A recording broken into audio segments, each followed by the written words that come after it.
Perkenalkan, nama saya Angelita dari kelas 1 BUMH. Di sini saya akan memaparkan sedikit mengenai perayaan Katina. Yang pertama adalah makna perayaan Katina. Hari Raya Katina ini merupakan salah satu hari raya di dalam agama Buddha. Hari Raya Katina diadakan sebagai ungkapan perasaan terima kasih umat Buddha kepada anggota Sangha yang telah menjalankan masa wasa selama 3 bulan di daerah mereka.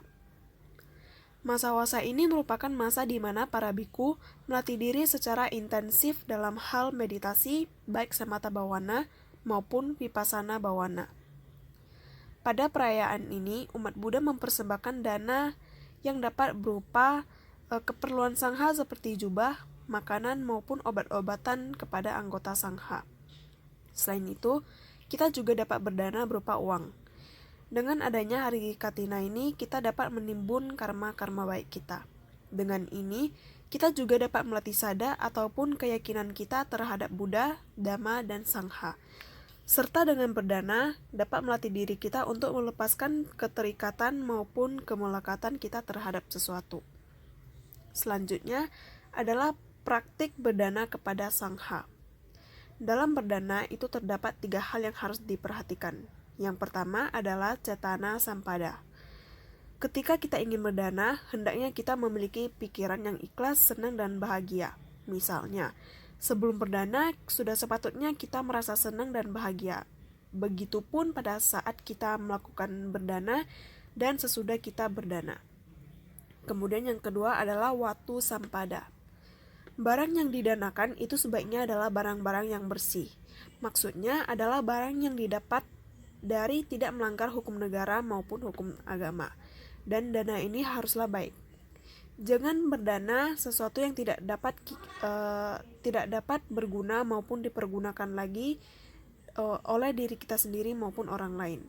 Kemudian yang ketiga adalah punggala sampada. Orang yang diberi dana adalah orang yang memiliki sila baik. Berdana kepada siapapun tetap akan mendapatkan pahala, kepada orang jahat maupun kepada hewan sekalipun. Tetapi ketika kita melakukan dana kepada orang yang memiliki sila, maka pahala yang kita dapatkan itu jauh lebih besar. Selanjutnya adalah manfaat dari berdana. Berdana adalah latihan untuk melepaskan apa yang kita miliki. Dengan melatih diri untuk melepas, maka seseorang akan memiliki kekuatan. Kekuatan di sini terbagi lagi menjadi 2, yaitu kekuatan secara fisik dan kekuatan secara mental.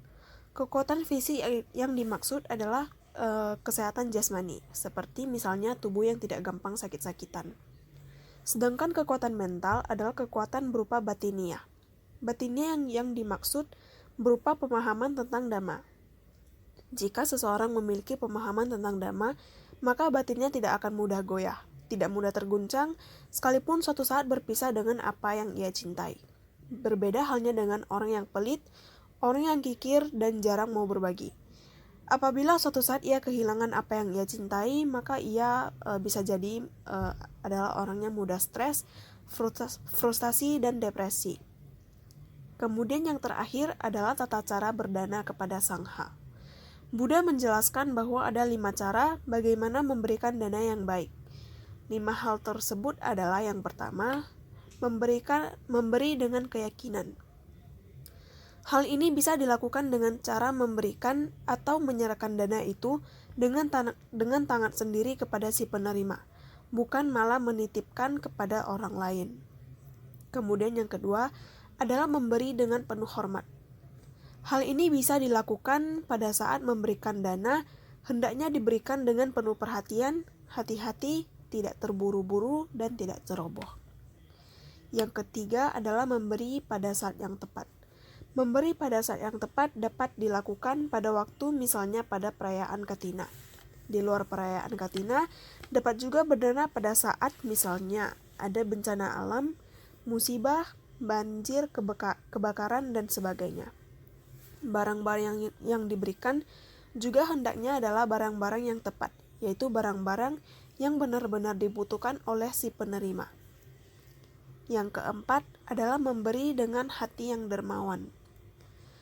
Pada waktu berdana, hendaknya dilakukan dengan hati yang dermawan, dengan perasaan yang senang, gembira, dan berbahagia sebelum berdana, pada saat mempersembahkan dana dan juga setelah berdana. Jangan sampai ada perasaan menyesal setelah kita melakukan dana. Kemudian yang kelima adalah memberikan tanpa menjelekkan. Dalam hal ini, hendaknya setelah berdana kita mengucapkan terima kasih kepada si penerima dana karena sudah mau menerima dana yang diberikan, ataupun kita dapat mengucapkan semoga dana ini bermanfaat untuk Anda maupun semoga Anda berbahagia, tanpa menjelekkan ataupun merendahkan si penerima dana. Sekian paparan singkat saya mengenai makna perayaan Katina, praktik berdana kepada Sangha, manfaat berdana, dan bagaimana tata cara berdana yang baik. Terakhir, saya ingin menunjukkan foto saya saat saya melaksanakan perayaan Katina dan berdana. Semoga dapat menginspirasi teman-teman semuanya. Terima kasih.